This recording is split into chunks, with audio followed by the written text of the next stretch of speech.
Welcome, everybody. Today we are going to be going over a few items that are listed on the board for today's orientation.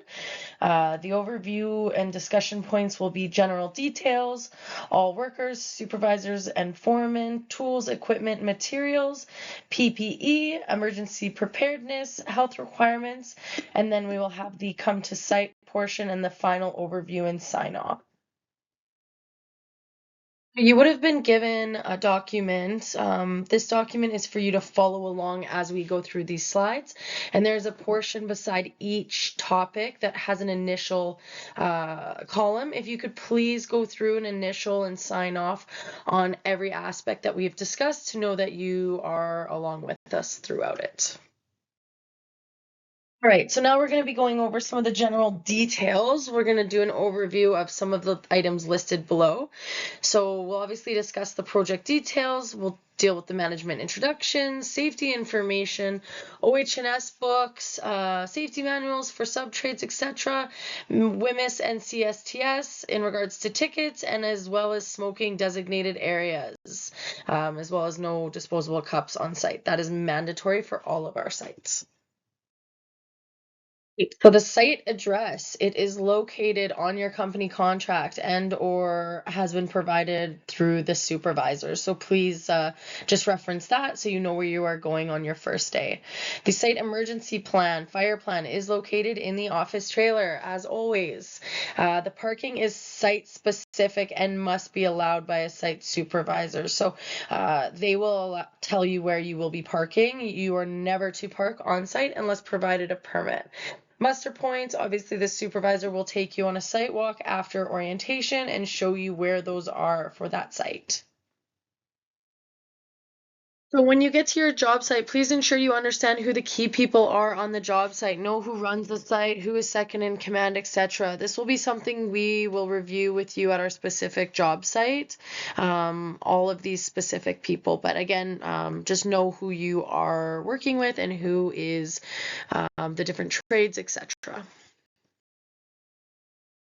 So we have a company site safety manual available on all of our sites and our office. Each trade is required to submit a copy of their manuals to us. We have a current OH&S book on site. The current edition is May 2023. Site formal hazard assessments are posted in the office. Your company formal hazard assessments must be submitted to a PK representative. Company policies are posted in the office as well. First aid supplies, eye wash stations, spill kits, and assistance is located in the office. You must provide a company first aid kit and eye wash. Emergency plan and numbers are located in the office as well. Okay, so the safety tickets required. All persons on site must have the following training: CSTS 2020 and the WMIS 2015 versions. You can access and find both of these courses at the Alberta Construction Safety Association's website, and that is at youracsa.ca. So each trade must have one person trained in standard first aid. That certificate must be provided prior to commencing any work. And all workers working above 3 meters / 10 feet or more must have fall protection training. All workers operating equipment must have a valid certificate for that equipment they are in, skid steer, forklift, etc. Specialized tools must have training. Competency may be required depending on what it is, and tickets must be provided at time of orientation and or before. Okay, so smoking in disposable cups. Smoking will only be allowed at designated areas. You are not to smoke during any site safety meetings, and you are not to smoke during an alarm or muster point situation. Vaping does fall under that smoking bylaw and will be enforced as such. There is never to be any smoking inside buildings or at work areas ever. No disposable cups, so coffee cups, ice cap cups, Slurpee cups, etc., pop cans, juice bottles. You have to bring a non-spillable bottle that you can reuse throughout the day. Okay, so now we're moving into the next section of our orientation, and this is for all of our workers. This is every single worker on site. Everyone is responsible for the below. All right, so all workers must follow the OH&S Act regulation and code. Occupational health and safety legislation helps shape our safety standards, and it protects the health and safety of all workers. The Act, regulation, and code provides you knowledge to act when you see an unsafe or questionable worksite practice, and any failure to comply with these acts, regulations, or codes will result in disciplinary action and/or termination. So all workers must know the company policies and procedures within PK's manual as well as their own. So you have to know your company's policies and procedures. You have to understand our company's policy and procedures, and these are all found in our office location. Failure to follow company policies, procedures will result in disciplinary action. A company orientation is mandatory prior to working on site, shop included, so that is why you are doing today's orientation with me. Okay, so workers must report to work fit for duty, not be in possession of or using any illicit drugs or alcohol. Report to your supervisor any prescription meds that may affect your work. You must immediately report all injuries, near misses, and unsafe acts. Immediately report all hazards to supervisor and/or PK superintendent, and inform supervisor when leaving the site. You must know your 3 rights. You have the right to know, the right to participate, and the right to refuse any unsafe work. Workers must also participate in any return to work programs provided by their employer. So moving on to this section for all supervisors, foremans, expectations. So this is for obviously all workers to know, but if you are a supervisor and or a foreman, these are your specific requirements that you must do. All right, so company policies and procedures. Again, you have to know your company's policies and procedures. You will be observed during your work activities to ensure you have reviewed your manual. You have to understand our company policies and procedures. These are found in our office location. Failure to follow company policies and procedures will result in disciplinary action. So submissions of daily FLHAs, which are field level hazard assessments, are required. That is done every single day, just to make that clear. Weekly safety meetings, once you have mobilized to site, they must be submitted.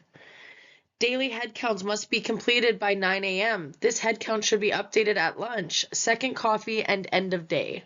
You must sign in using the site documents or QR code system. Working alone, you must have a process in place to check on your workers. Random check-ins are not approved on location. Routine times must be established and outlined on hazard assessment. Who, how, and how often. Company working alone process and forms must be filled out and signed off by site supervision. This has to be done prior to work being completed.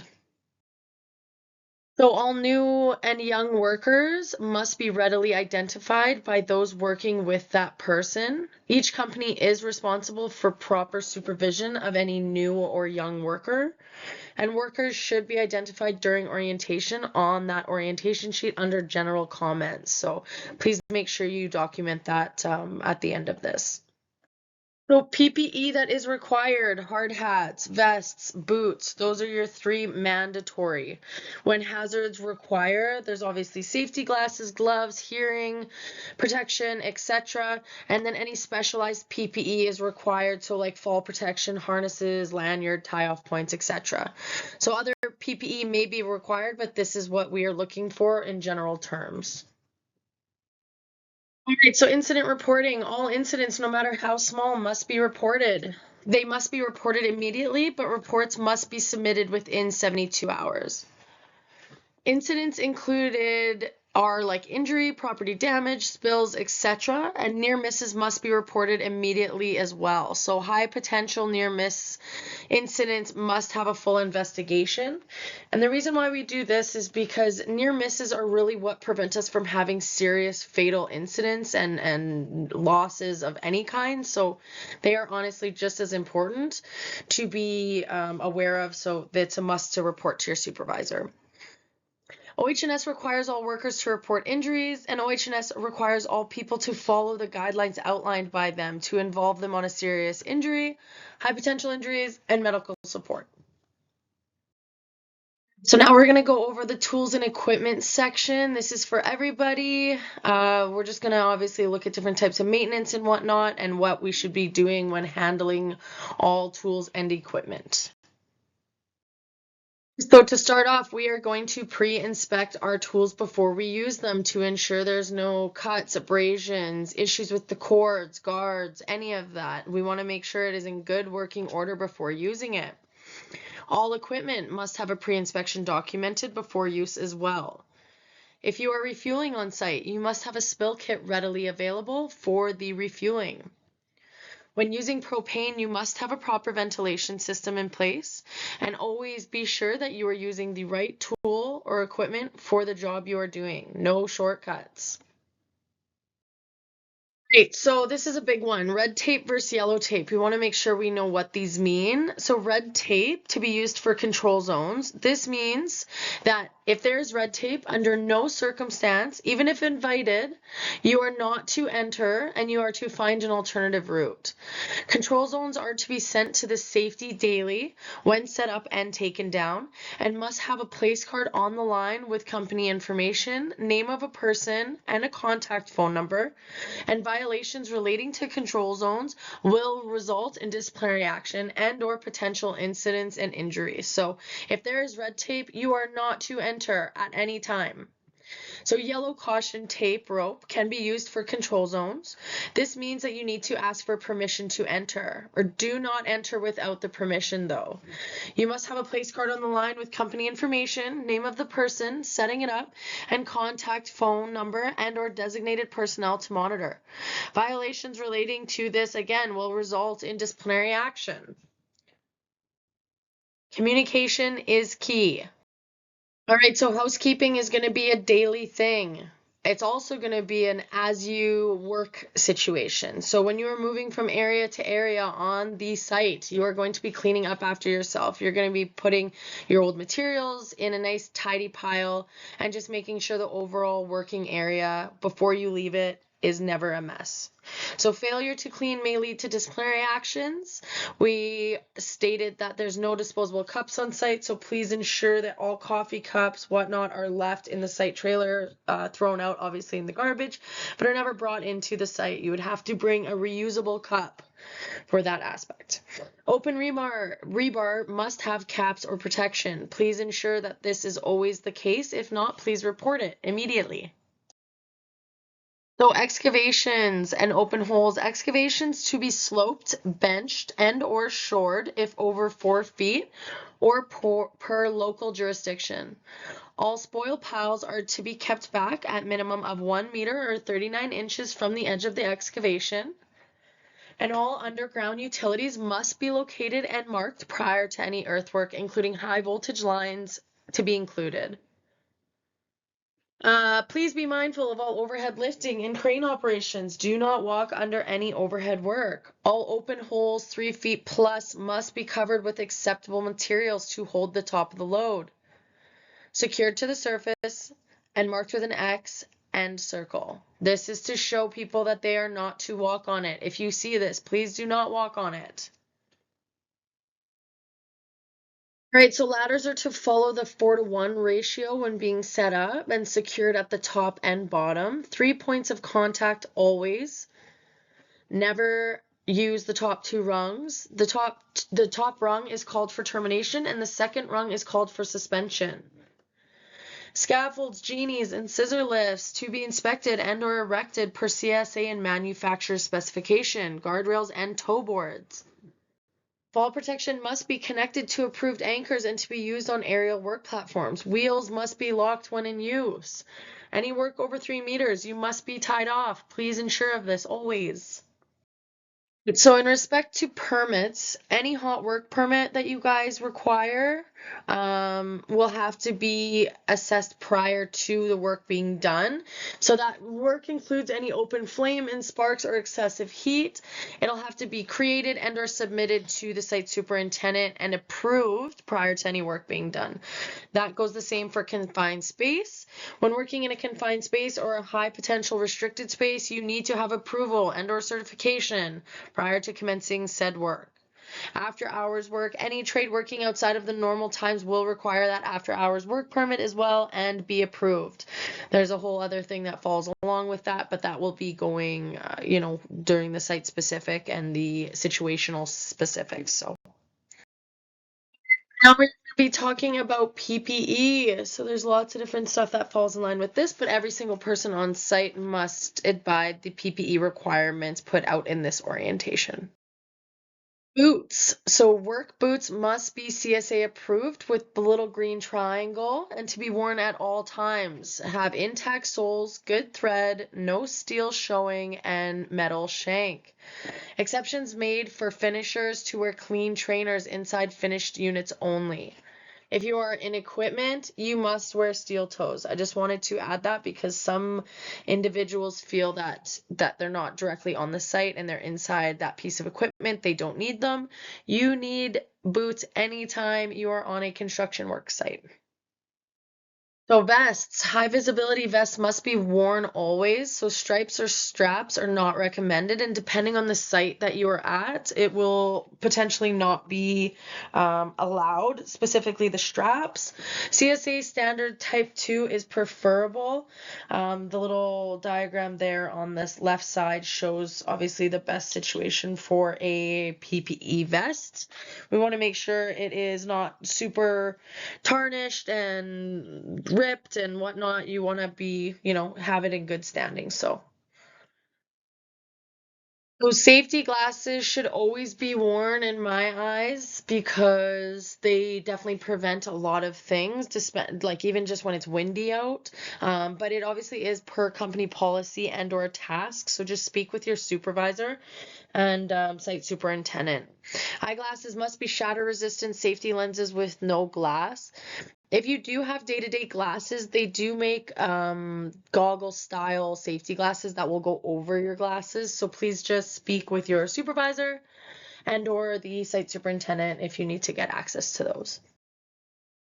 So hearing protection must be worn at anything above 82 decibels. This is required because an 8-hour average exposure limit is really hard on your ears, even when, depending on if you're doing a task specific or you're just in a construction work site, there's always different things going on around you, different tasks, loud noises, etc. So I think just wearing hearing protection all the time is a really good way to save your ears in the long haul. But they are provided by each trade, and just ask your supervisor what the requirements are for you. So PK's fall protection policy dictates harnesses with a lanyard to be worn when working at or above 10 feet, within 6 feet of a leading edge, or where a hazard exists below, or when above grade on any unenclosed floors. So workers on ladders over 10 feet must be tied off. Training certificates must be provided prior to any work starting, and fall protection plans must be provided as well. So this includes rescue procedures, everything from the start, from the inspection, all the way to, like said, the rescue if and so.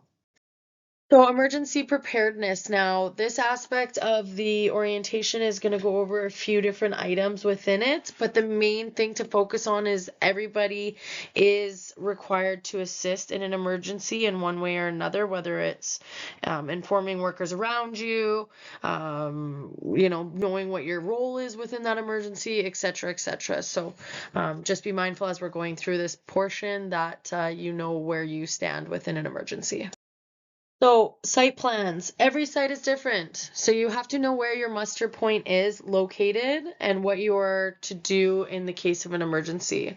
So with that being said, air horns and fire extinguishers are located around the building site. So you need to kind of know where all of those are. So in case there is an emergency, you know how to inform the others around you.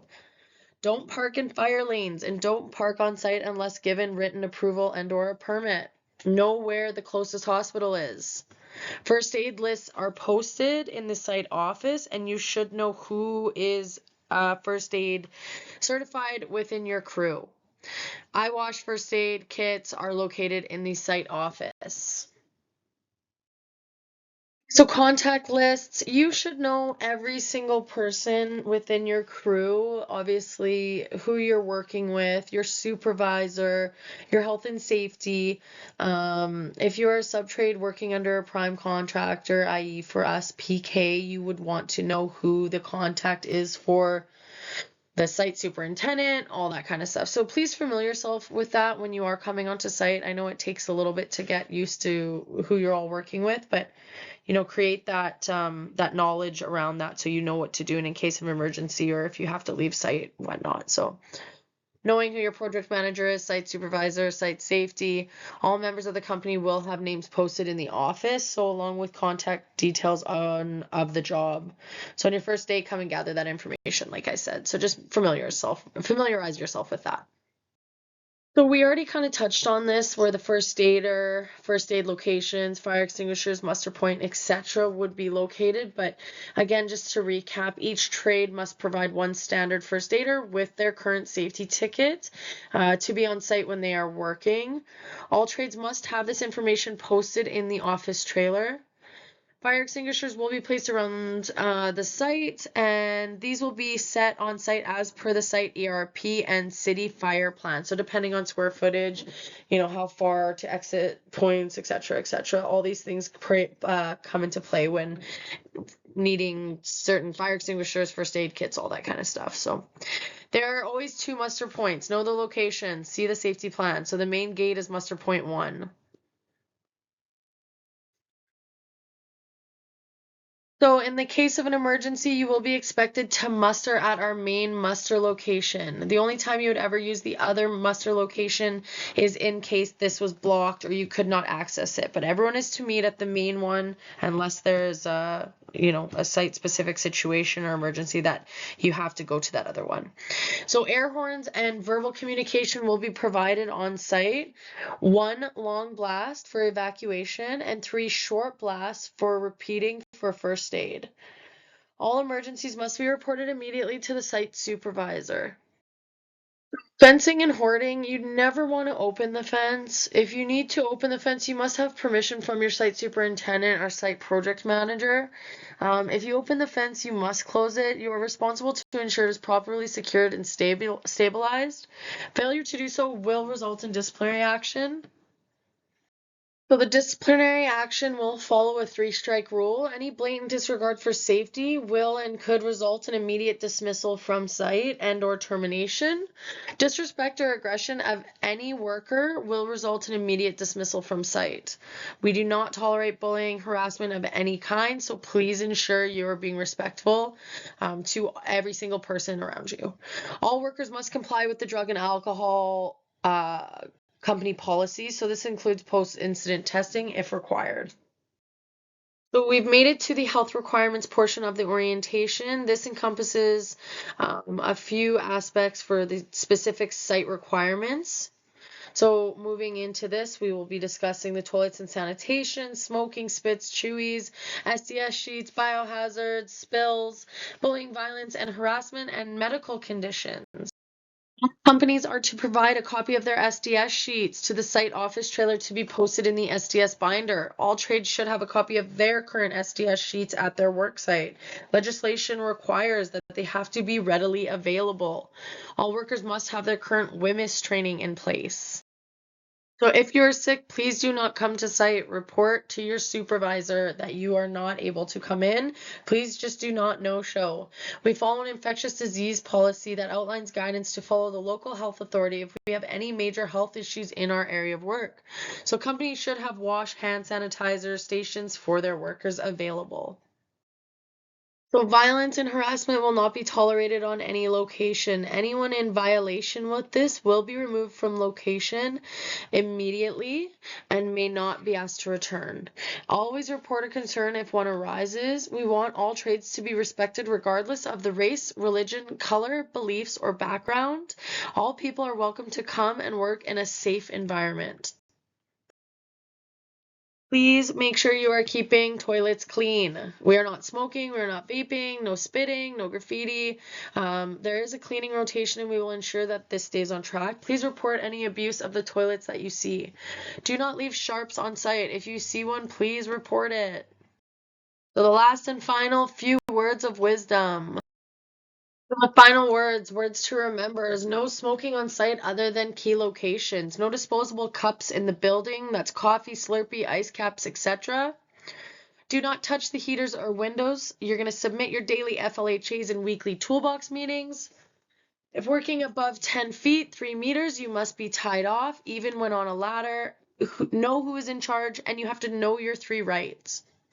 When signing off, you must review the company policies and agree to live by them. You must review the site ERP. You must submit a copy of your CSTS, WMIS, and other required tickets prior to beginning work. So the disclaimer here is I will adhere to all policies and procedures outlined in the health and safety program, my company health and safety program, OH&S regulations, and the above points. I understand that the failure to comply with these requirements may result in disciplinary action up to and including dismissal from site. You must have a valid orientation, you must have valid training, you must have completed and submitted this before you work, and you must sign on this document before you start your work. So again, please make sure all of those aspects were initialed. You're signing off all your information at the top and bottom and signing any information regarding new or young workers. If you have any questions or concerns, please just speak with your supervisor and just make sure to submit to site supervision or safety. Thanks so much everyone for your time and have a great rest of your day.